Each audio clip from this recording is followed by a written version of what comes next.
Welcome to Midlife Women Entrepreneurs, where you'll find real stories, practical strategies, and the mindset shifts you need for entrepreneurship. If you've ever felt like midlife was too late to launch a business, write a book, or chase a dream, think again. I'm Lynette Turner, your host, and I'm bringing you inspiring conversations and practical tips to help nudge you forward and keep growing in midlife. So let's jump in. Well, I have Gaynor Bickley with me today here on Midlife Women Entrepreneurs. Gaynor, you and I met through Instagram. You were a suggested reel in my feed, and I saw you and I thought, oh my God, I want this woman on my podcast. There was just something about you, and obviously something that you're doing, which you're going to share your whole story today, that was just absolutely amazing. And I think just such a spark of inspiration for every single woman out there, especially in midlife. So I'm going to hand the floor over to you. Give yourself a bit of a background, and then we're going to take it from there.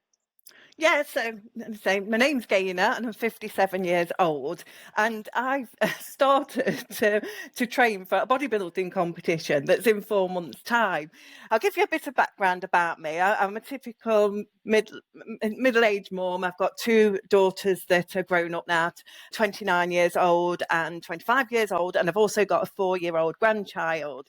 I've got a full-time job. I work for a large organisation as a data analyst. And so back in 2022, I met my now ex-partner, and he was heavily into going to the gym and bodybuilding, and he actually competed himself. And I followed his journey through the weeks and months of competing for a bodybuilding competition, and I actually found that I really, really enjoyed it. I loved the discipline and the mindset that goes with it, and the lifestyle. So I started to think that I could possibly want to compete myself, even though midlife, I just felt that it's something I wanted to do. It's not unusual for me to do challenges. I have done a marathon in the past. That I did the London Marathon, so I do love to do a challenge, and I thought, yes, I'm going to do it. So I started going to his gym, which was a bodybuilder's gym, so full of men with the big muscles. And I had his personal trainer 5 times a week, and so it was hardcore training that we were doing. And I'd always said to myself, I'll do a bodybuilding competition next year. It was always next year. And I didn't quite get my mind focused. I was focused, I was training, but I didn't have that pure goal in sight. And yes, when I was on holiday, I was on holiday in Egypt this year in March, and it came up at one of the bodybuilding federations that I'm interested in, that they were doing a show in the area which I live in, which is in the UK, in Derby in the Midlands. And it was going to be at a venue where I live, my hometown. And I just thought, this is just a sign. It was meant for me. So I sat myself down and I said, can I do it in the time scales? Because I know I'd been training. At this point, I'd been training for 3 years. There's 9 months away. Can I safely lose the weight in that time? And I calculated it, and it was going to be tough. It was going to be a challenge, but I could do it. So I entered, because I knew if I hadn't entered it, I would have just put it off. Something had come up. So I paid the money. It's not cheap to enter a bodybuilding competition, because as well as the entry fee, you have to pay a membership fee. And that's it. The journey started. I've got social media that I record my journey along the way, which you mentioned, the Instagram one, and I do TikTok as well. So I've across the platforms, I've made 30,000 followers, and it's just been great. I've made lots of friends and met people along the way. So it's amazing.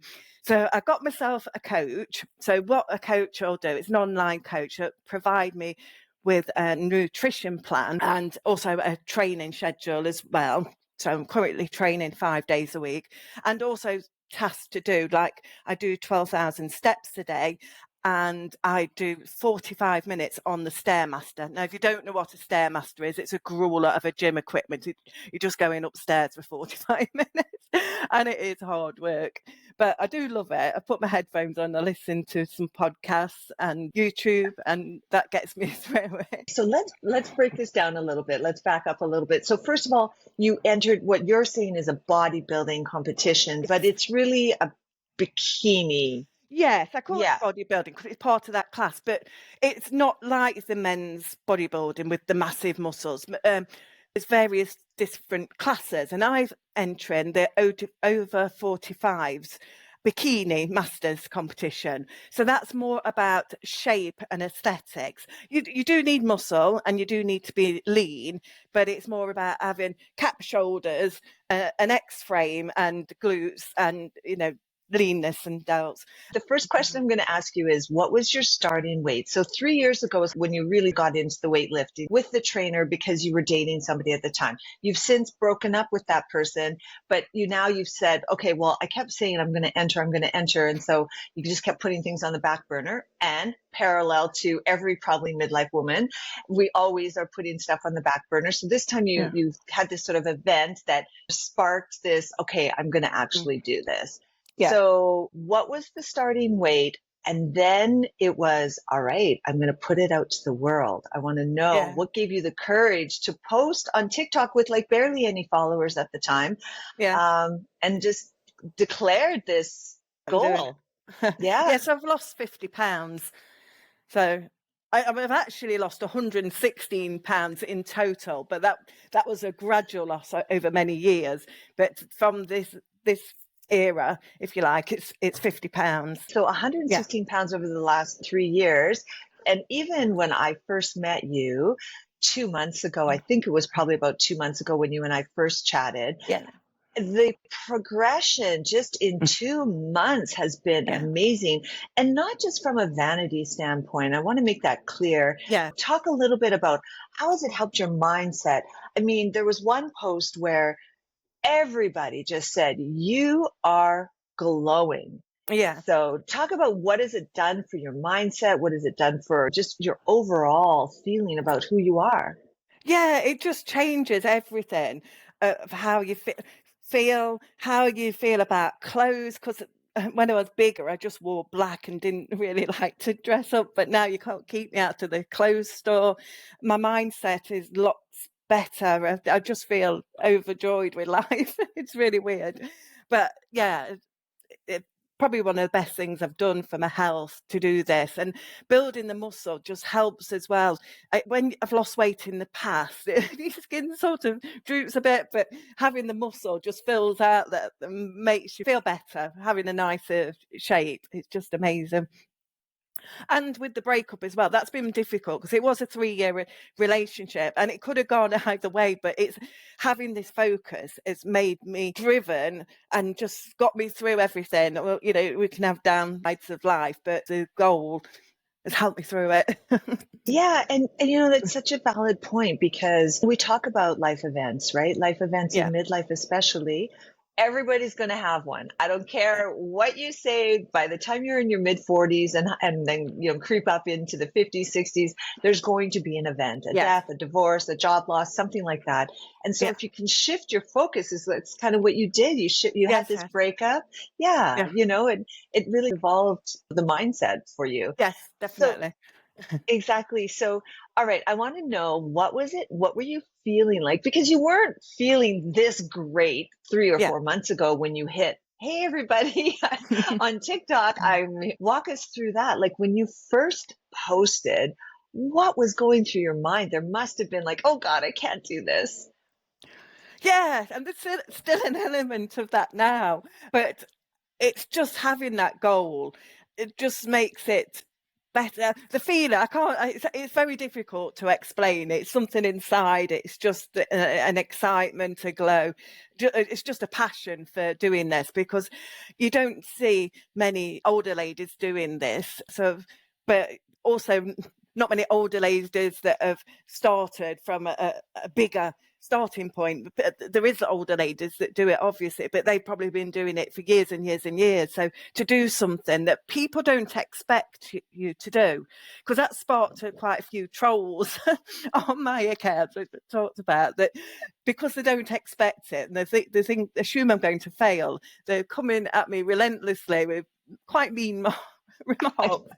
But it fuels me to see this, because I just say, I can't fail now when I've got these people that are being mean to me. I've Yes. always said, if you've hit a troll situation, if you've got some trolls, Girl, that means you're doing something Yes. great. I see you every day on Instagram, and I have been following the comments specifically because I wanted to talk about that for the interview. And I think we can just even have our own troll inside, which is our own Oh, mindset, yes. our own inner Yeah. critic. And then also, and now you've got women who are your age, actually, that Mm. are some of the harshest trolls. So Yes. let's talk about that. So first of all, what are they saying? And how are you responding, or are you responding? Yes, I do respond. Sometimes I do try and ignore them, but I'm very clear to myself that I'm not lowering myself to their standards because they can be quite mean. You automatically think I want to be mean back and tell them what for, but I'm making sure that I'm answering in a nice way to trying to turn them round a bit. That what they're doing isn't right.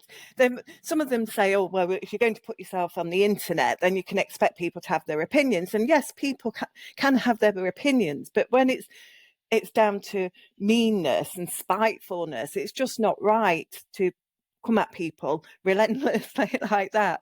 So a Yeah, lot of them they're even being personal about my opinion, like cellulite and saggy loose skin. And what I say to them, and you can actually you can still compete with some loose skin. Obviously not a lot, but you will be marked down for it. But it doesn't exclude you from going onto the stage. And I want to say that to people because there's a lot of people, even young women that have had babies and might think, oh, I haven't got a perfect flat stomach. You can get away with a lot with the tan that you have on. It's not like a normal tan. It's a glaze, so it can hide quite a lot, and the lighting and the way you pose as well can hide quite a lot. So yeah, they're quite personal about my opinion. I say to them, well, I've lived most of my adult life in a bigger body, and I feel and look good now. So I might I might be a bit overzealous, but I'm not. I'm happy to be arrogant at the moment because I'm proud of myself. So if it comes across as arrogant, then I so be don't it. think it comes across as arrogant at all. I mean, Yeah, even okay, we had a pre-call a couple of months ago, right? yeah, So you and I got on a call. We talked about, 'cause I think this is your first podcast. yeah. So we were just kind of talking through it, and your energy from then to now is like Mm. 100%, like just you're bubbling, and it's almost radiating. And I think energy attracts energy. So let's talk a little bit about that. Lots of those comments are, you're not going to be ready for the competition. Yes. So how do you kind of protect your energy when that criticism comes from the very community you're trying to inspire? Well, it does fuel me on. I check in to make sure that I am on target. So I know that I am on target to get stage lean. And I just think, well, they might have an opinion, but they are not right. And I'm just going to prove them wrong because I know I can be ready for stage. And it just fuels me on to carry on to hear them saying, you're not ready. I don't know if they've got a different view in their head about what stage readiness. I do know because I do go to competitions that you do have to be very lean and there isn't people that are average there. So I do know I have got to work hard, but it's not really for them to judge. The only people that can stop me are the judges for the And federation you, and me. So yeah. whatever they say, I'm not going to say, oh, well, I won't do the competition because Jill Blogs or whoever says don't do it. I'm not going to stop just because some random person on the internet says don't do it. I've invested too much, not just my time, but I don't know. It's people. I'm accountable to people. It's not just about that because I'm accountable for myself, but I just feel it's something that I set out to do in March, and I've got to do my damnedest to fulfil that goal. Nothing's going to stop me. So the competition is in November, correct? Yes, yes, Yes. Okay, great. And it's not just one competition. It can be more after that. It can be, yes, because I mean, I feel like sometimes I've heard people have done this where it's been one and done, but yes. I kind of have the sneaky feeling it might not be that way for you. I know. I you don't know? think it won't be, unless it's horrendous and too nervous on stage. But I don't think so. I think I might just get the bug. And I've already started looking at competitions next year and a bit of a plan, because when you do the bodybuilding, you lean out, and then you go after your competitions that you'll then go on a bulking stage to Yeah. gain some muscle and then lean out again. So I've already thought about doing that for next year and some of the Yeah. competitions. So Exactly. yeah. So let's keep talking a little bit about the mindset, because obviously you've got the trolls, but you've got women who are watching you thinking, "Ooh, I don't know if I could ever do that," Yes. and especially putting yourself out there. So what internal script did you have to rewrite, mostly around discipline, aging, and just who you are as a person? My mindset, very often you think, I'm too tired, I've worked hard all day, I can't go to the gym today. But it's rewiring that unless you are really, really ill, you've just got to get through that thought. Because once you get to the gym and do your workout, you feel so much better. It just the adrenaline inside your body. So it's just pushing yourself through it. All the little thoughts that are in your head telling you not to do it for whatever reason. You've just got to have a plan and stick to it and do it, and the results will come. Because what happens with a lot of people that go to the gym, they don't see any results, so they stop. You don't see the results straight away. It gradually comes, and then it starts to come, and then it pushes you even more to want to see more changes. It starts, my shoulders are my favourite, and my back now starting to lean out, and I just think, oh, I just want the rest of it to follow. It's just a nice feeling when you see your shape appearing. Let's break down this whole process, because there's so much that goes into it, and different trainers and things. Yeah, so got a coach, a personal trainer to teach me form in the gym. I've not got one at the moment, but I am going to get another one shortly. And a posing coach. So I'm going with a lovely lady. I found her a while ago because I wanted to work with somebody, because I'm not the typical bodybuilder. And I thought I want to work with somebody that I'm going to feel confident with. And she's the perfect person. She's just so full of energy and vibrant, and a really good teacher. So I've got a package of 12 face-to-face lessons that I'm having with her on a weekly basis. So I'm going tomorrow. So I'll be going to a gym, and there's a posing room, so it's a room full of mirrors, and she'll talk me through what we have to do on the stage. So when you go onto a stage, it depends on what category you're doing, but for the category I'm doing, you'll do mandatory poses on the stage with all the other women competitors in a line. And so that's basically you turn around 360 degrees, a front pose, a side pose, a back pose, and another side pose, back to the front pose. Then you do it again as an eye walk. So you walk onto the stage, and that's going to be the hardest bit, walking in heels, because I haven't worn heels for ages. They're 3 inches? 5 inches. Yeah. So I'm a bit like Bambi on ice at the moment, but I'm wearing them every day just to doing the washing up and whatever, just around the house, just to get used to wearing heels. Because I stopped when I had kids and everything. Of course, it happens. Vanity goes out the window, so I just lived in flats. So now, practicing in my heels. So you do this eye walk on the stage, and you walk in a particular way, crossing your legs over, and then you pose in front of the judges, and then do your interpretation of the mandatory poses. Then after that, you do a 60-second pose down, so you can pick whatever poses you want to show your best bits. And just pose for 60 seconds. So Hannah, my coach, is teaching me all about this and the things that might happen where the judges are looking at all the competitors, and they'll want to switch people around to compare them against other people. So that is going to be scary on the stage. So it's all the little things that you've got to think about. And then you also have the nutritionist. Let's talk about the food, because, we've all probably heard, a body is made in the kitchen mostly. Yes. So talk a little bit about that. Like, are you starving? Are you? No. At the moment, I'm not starving. The calories will reduce down as I get nearer to the show. But at the moment, my training plan is on a training day, which is 5 days a week. I eat the same thing on them 5 days, and it's 1,600 calories. So that's not too bad. I'm not really that hungry on it. So the type of food that I'll eat with that is protein oats for breakfast. So that oats and protein powder. And then for lunch, I'll have chicken and rice and broccoli. And then I'll have later on a dish of salmon with sweet potatoes and more veg. And then I'll have a high protein yogurt with some fruit. So that's what I'm eating them 5 days that I'm training. It is 1,400 on a non-training day. I'll have some more carbs. So I'll have still protein oats for breakfast, but bacon medallions with a bagel to eat with salmon again and potatoes. There are a couple of things. When you were talking about the posing coach, I want to go back to that a little bit because Yeah. I think as a woman in midlife, obviously our body changes. So it's even harder for you to try to get to this stage Yes.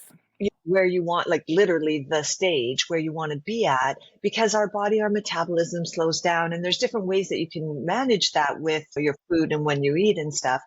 But I mean, I think like for you to have this posing coach and you're looking at yourself in the mirror, Yeah. I can probably tell you more than half of the midlife women out there today are probably not looking in the mirror that way. And Yeah. so what has it done for you in terms of the confidence booster? When you're posing and you actually have to look at yourself, what are you Yes. thinking? Oh, well, I'm looking at the muscles to think about, because that's what it's about, getting the best definition out for the muscles that are there. So yeah, I'm looking at that shape and how it's changing, and yeah, I am seeing the changes. My belly's not quite, no, the stomach's not quite there yet, but it is gradually coming down. And each week I see a different change, and I love to see them changes. And yeah, when I see the back pose, when I can see the V shape coming on my back, and more so as my stomach leans out, that just makes me feel really good that I'm getting a shape. Yeah, I'm not just getting slim, I'm getting a shape to me. Absolutely. And you can see it for sure. So what is that repeating thought or mantra that carries you through on some of the hardest days, especially you've got the trolls trolling you too? Yeah, the accountability from the social media, the fact that I've set out this goal and I do intend to do it. My family and friends are all with me and supportive of it. It's just having that mindset in me. The first thing I think about when I wake up, I've got a collection of tasks I do. Like I've got a vibration plate that I do. It's all geared towards this end goal, and it just keeps me going. I'll do a daily social media post, and so it's like thinking about what to post, whether it's going to be a food post or a posing post or just a dog walk post, and everything about my life at the moment is about that goal in me. Have you ever thought like really what kind of legacy you're leaving for your daughters? Yes, yeah, to show them that you don't give up when you get to middle age. You can do something, you can make a change, and you can inspire other people as well. So that both my girls are into fitness, not in the same way. I tried to get my youngest, there was an Instagram post of a mother and daughter on stage together. And, Oh, and I said, "Oh, do you fancy it?" And she says, "I couldn't do it, Mum, because I get hangry if I don't eat. I couldn't stick to the nutrition plan." She's got a fantastic figure. She plays football. Well, they both play football.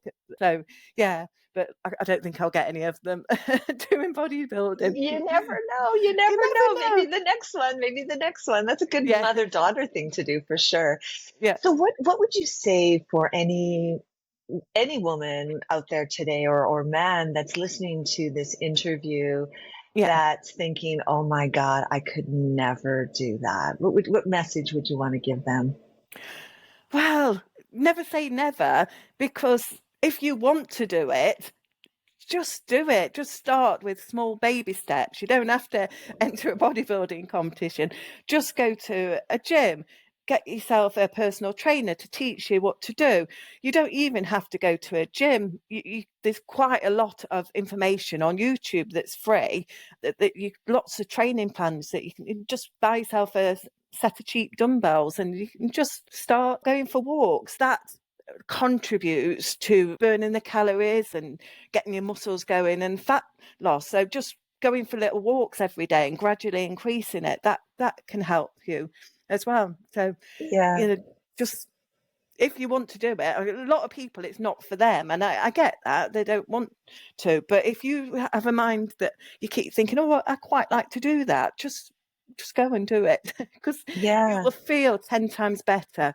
And, in old age, I mentioned it on one of my social media that there is a doctor on Instagram that deals with end of life patients. And some of them have been ill for a long time. And they say, I wish I've done something earlier because the amount of years they've had to put up with pain and bad mobility, it's just going to help you in.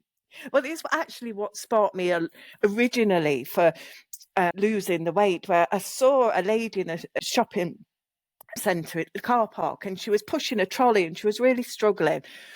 But she wasn't that old. And I thought, Gaynor, if you don't do something, you're going to end up like that. So it really sparked me into wanting to do something for myself and changing my thought process on life. Because you can't get away with it. The older you get, you do need to do something. Let's go back to the younger Gaynor. So even the 40, 45-year-old Gaynor, what would she say to you right now if she saw you? Oh, she'd be so proud of me.